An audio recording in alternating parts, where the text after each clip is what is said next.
Hello, good morning, vintage outboard motor fans. This is T Mike again on Toledo Bend Lake, making another video. This video is episode 2 of Good But Not Good Enough. So,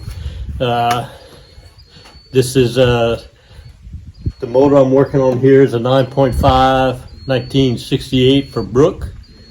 And in episode 1, we fixed the magneto spark problem. All right, took it inside, had weak spark on one side, got spark on the other side by changing the coil, and brought it out and put it on, and runs great, runs beautiful. Fixed the first good but not good.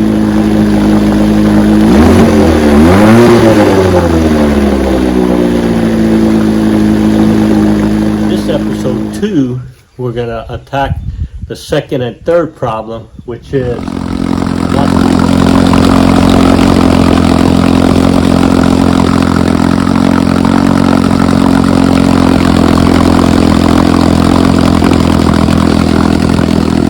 cooling well. And if I tighten all 4 bolts underneath the gear case, I can't hardly pull the rope. If I loosen the 4 bolts, I can run it great. Runs good, but it's not cooling well. So we're going to approach that problem now with the good and not good enough on Brook's motor. Everybody's ready? Here we go. Okay, so I'm going to fix the problem of being able to secure the gear case to the motor first and then see if it fixes the cooling problem. So if everybody remembers, on Brook's motor, the drive shaft was stuck to the gear case, right? I got it out, got the drive shaft out, replaced the drive shaft.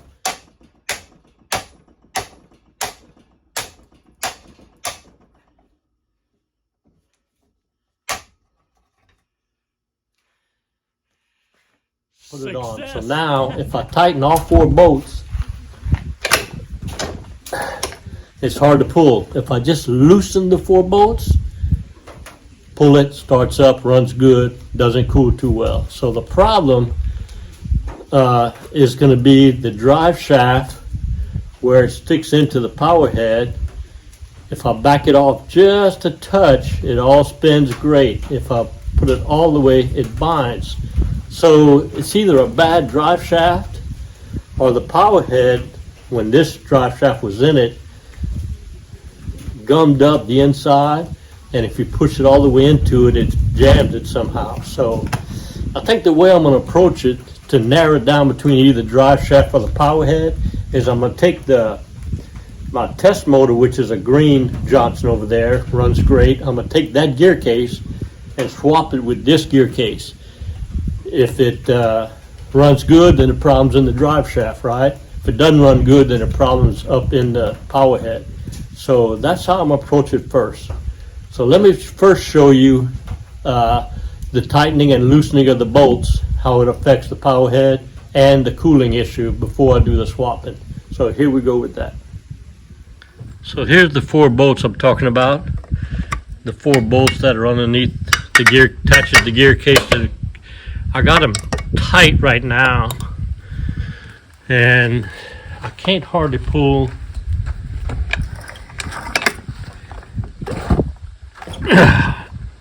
I can't hardly pull it. All right, so now I'm going to just loosen those 4 bolts and watch how easy it pulls. Okay, so I've loosened all 4 bolts. Just loosen them with 1 turn. Watch how easy it pulls.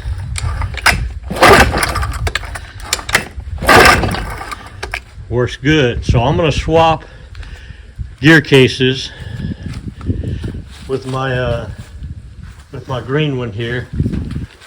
I'm going to take my test motor gear case and put it on this motor to isolate the trouble between either the gear case or the power head. Well, looky here. When I went to take the gear case off, it came off all right, but the drive shaft is stuck again. Not the same drive shaft, I've changed it out, and it's stuck. And it looks like the housing is chipped and broken, and the pin that spins the impeller is broken. That explains the coolant problem, that broken pin. But why did it break the housing, and why is the drive shaft stuck? Well, I guess I'll have to get the drive shaft out first, figure out what's going on here. Well, the drive shaft came out with a little banging on it. Came out, and I'm looking at the end of it right here. I'm not exactly sure why the drive shafts are getting stuck.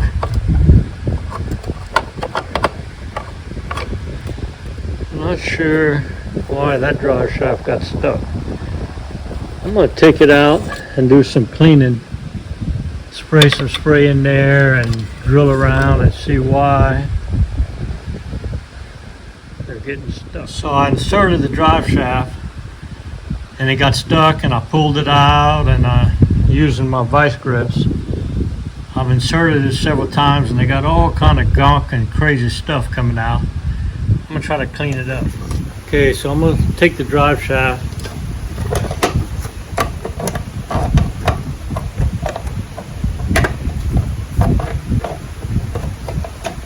get it put in there and move it around, and it's every time I do it,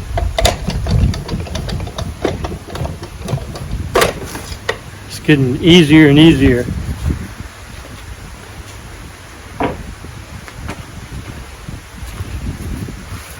Every time I do it, I get some gunk coming out of it.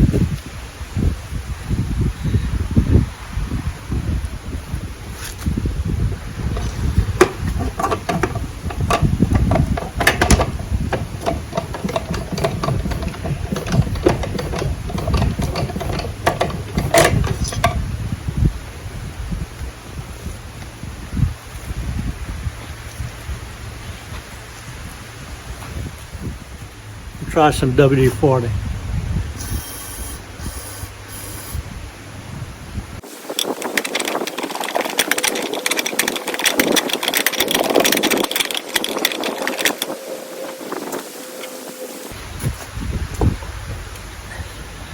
Got me a long reach screwdriver. I'm gonna spray in there and try to clean it out with the screwdriver.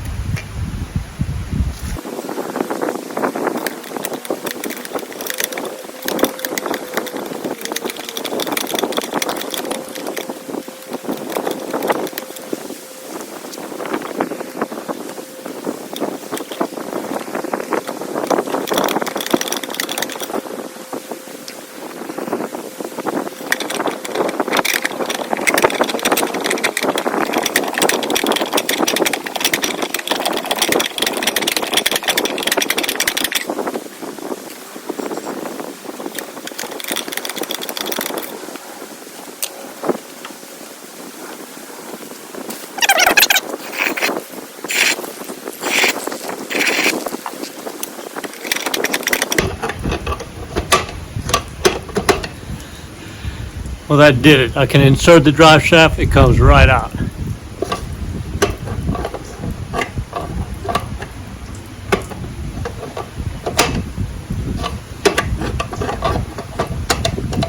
I get the drive shaft in and it comes right out.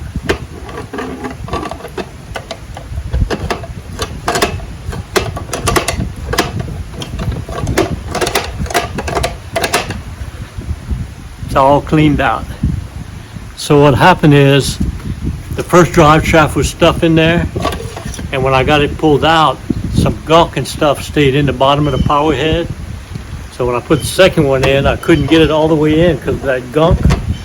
And when I did get it in, it jammed everything up and broke the pin and the impeller housing and everything. Now that I've cleaned it out, it goes right in, it comes right out. It's a new one to me. But I do believe when I put it all back together, we're gonna have solved the cooling problem and the drive shaft housing problem. Let's put it all back together and see if we did.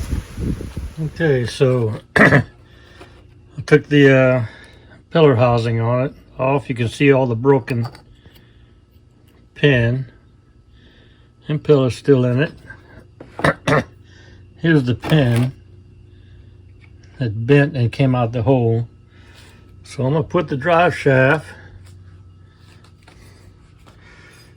back in.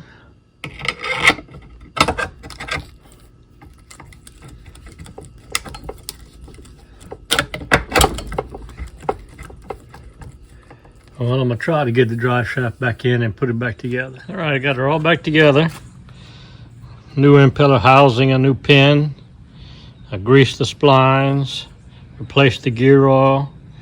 We're gonna slip her back in and see if she works.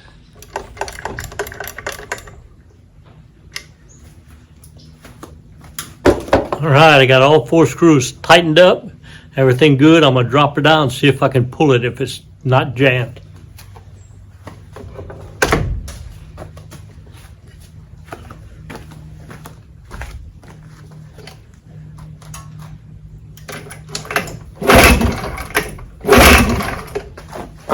Hey, how about that? It's not jammed and it's all the way tight. Now I'm gonna fill it with barrel with water and we'll run her and make sure she pumps. Here we go.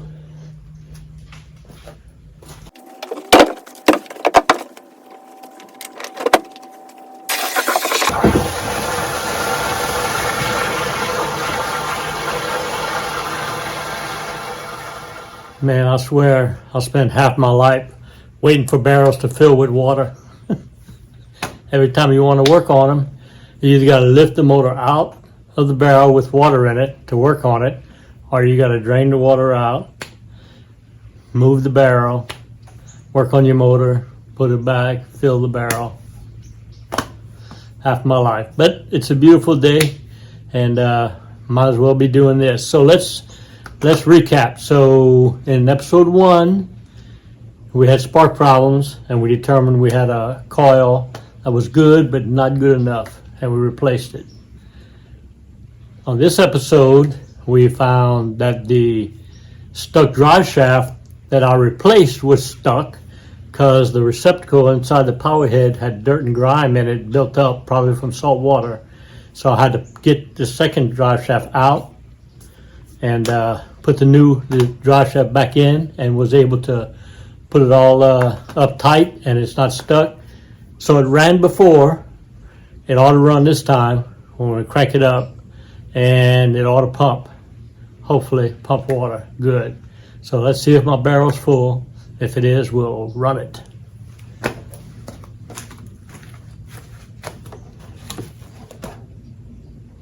Not full, waiting on a barrel.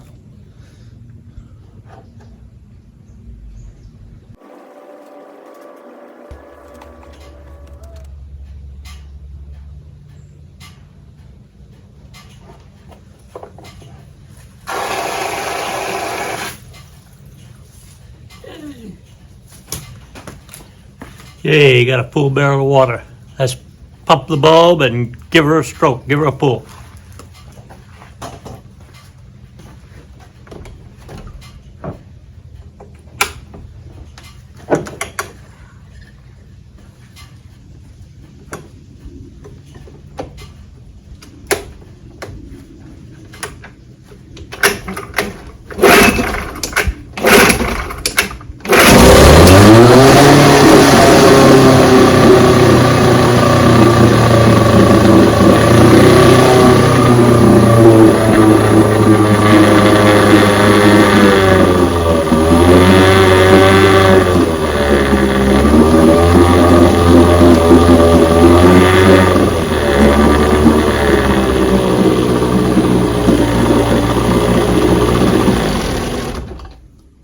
It's running all right, but it ain't pumping water.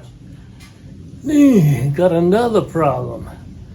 Man, I checked the gear case in my bucket over here to make sure it was pumping.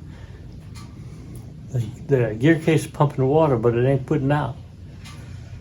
Let's try it again.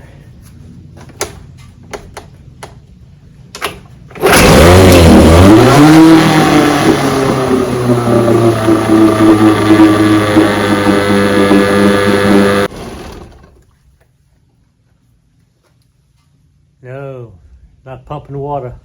I have to take that gear case off and look at that. It's good, but not good enough. Here we go. Okay, so to troubleshoot the cooling problem now, which I think is the last problem, I took the thermostat cover off where the thermostat is in the back of the motor and took the thermostat out, and it was dry as a bone. So the water's not getting up in there. That kind of points to the gear case. I know when I stabbed it that the water tube was in. I'll pull it out and make sure the tube is in. And I can always swap my green gear case with that gear case and see if it pumps water. That'll tell me the troubles in this gear case. So I'm going to end episode 2 now and start on episode 3 tomorrow. I hope y'all enjoyed the video. I hope y'all having as much fun as I am. I really do like it. I do. I love it. See y'all next video. Well, I hope y'all enjoyed the video. I know I enjoyed making it. If you did, hit the like button and also hit the subscribe button and catch all my videos. You know, my passion are these vintage outboard motors. Johnson & Evinrude, 1950s, 60s, and 70s, 3 horsepower to 18 horsepower. I think I have all the videos, over 500 videos, on everything you need to know to repair, service, and restore your vintage outboard motors. I have all the parts, all the videos, and all the parts manuals for you to do that. I love what I do. The best way to reach me is on my website, tmikevintageoutboards.com. You go to that website, I have links for everything you need. I have links for all the parts you need. If you don't know the parts you need, there's a link called the Parts Broker where you can fill out the form and submit it to me, and I'll find your part for you. All right. I also have a link for a mail-in repair service where you can ship me your carburetor, your gear case, or your magneto. I'll repair it, video it, put it on YouTube, and ship it back to you. I also have a link for technical consulting. If you have a question, just fill out the link. There's a donation page if you want to help pay T-Mike, and I'll answer your question and get back to you. That's the best way to reach me, is on my website, tmikevintageoutboards.com. I love what I do. It's been a great ride. And remember, always remember, and never forget, here at T-Mike's Vintage Outboards, we're doing it one motor at a time.